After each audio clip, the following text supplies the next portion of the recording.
कल तक हम आप ये समझ रहे थे अमेरिका पूरे यूरोप के पीछे है।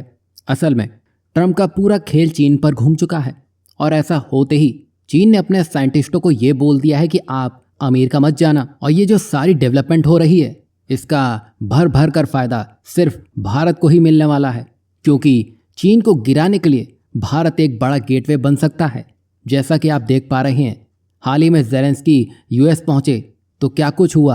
एक पल तो ऐसा आया कि डोनाल्ड ट्रंप और ज़ेलेंस्की आपस में ही लड़ पड़ेंगे, तो वहीं रूस को इसमें बहुत ही मज़ा आया, क्योंकि जो कुछ भी हुआ रूस के ये सब फेवर में ही जाता दिख रहा है। और आज की जियोपॉलिटिक्स तेजी से बदल रही है, देशों के बीच न्यू अलायंसेस बन रहे हैं और सभी अपनी ताकत को बढ़ाने के लिए नई रणनीतियां भी बना रहे हैं। तो वहीं अमेरिका और चीन के बीच ट्रेड टेंशन लगातार बढ़ती जा रही है। पहले अमेरिका ने चीन पर 10% टैरिफ लगा दिया था और अब इसे और 10% बढ़ा दिया गया है। चीन को लग रहा है कि अमेरिका उसे ग्लोबल ट्रेड से बाहर करने की कोशिश कर रहा है और इसका एक बड़ा उदाहरण आप पनामा को ही देख सकते हैं, जहां अमेरिका ने चीन को बेल्ट एंड रोड इनिशिएटिव यानी कि BRI से ही बाहर कर दिया है। मतलब यहाँ ये तो साफ हो गया है कि अमेरिका चीन की ग्लोबल इन्फ्लुएंस को कम करने की कोशिश में लगा है। और ये भी एक वजह है कि अमेरिका रूस के साथ अपने रिश्तों को सुधारने की कोशिश कर रहा है, जिसके लिए वो यूरोप का बलिदान देने के लिए भी तैयार है, क्योंकि अमेरिका ये नहीं चाहता है कि चीन और रूस एक साथ आ जाएं, क्योंकि इससे अमेरिका के लिए एक बड़ा खतरा पैदा हो सकता है।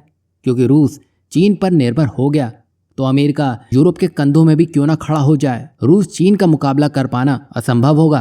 तभी तो आप देख सकते हैं पूरा यूरोप डोनाल्ड ट्रंप को पसंद नहीं कर रहा है। अमेरिका अब इंडो पैसिफिक क्षेत्र में अपनी पकड़ को मजबूत करना चाहता है और चीन पर अपनी डिपेंडेंसी को कम करना चाहता है। इसके लिए उसने IMEC यानी कि India middle east Europe economic corridor पर फोकस बढ़ा दिया है। और यही इनिशिएटिव चीन के BRI को भी सीधी टक्कर देगा और यही भारत के लिए एक बड़ा अवसर बन सकता है। मतलब इनकी आपस की लड़ाई में फायदा भारत को ही मिलेगा। अब आप यूरोप को ही ले लें, ट्रंप के टैरिफ उनको भारत की तरफ पहले ही झुका चुके हैं। और यही नहीं, हाल ही में अमेरिका ने चीन के AI साइंटिस्टों को चेतावनी दी है कि वो अमेरिका की यात्रा करने से बचें, क्योंकि उन्हें हिरासत में भी लिया जा सकता है। और ये हो क्यों रहा है ये आप जानते ही होंगे, क्योंकि चीन के स्टार्टअप यानी कि DeepSeek ने हाल ही में AI मॉडल लॉन्च किया था, जिसने OpenAI और गूगल तक को हिलाकर रख दिया था।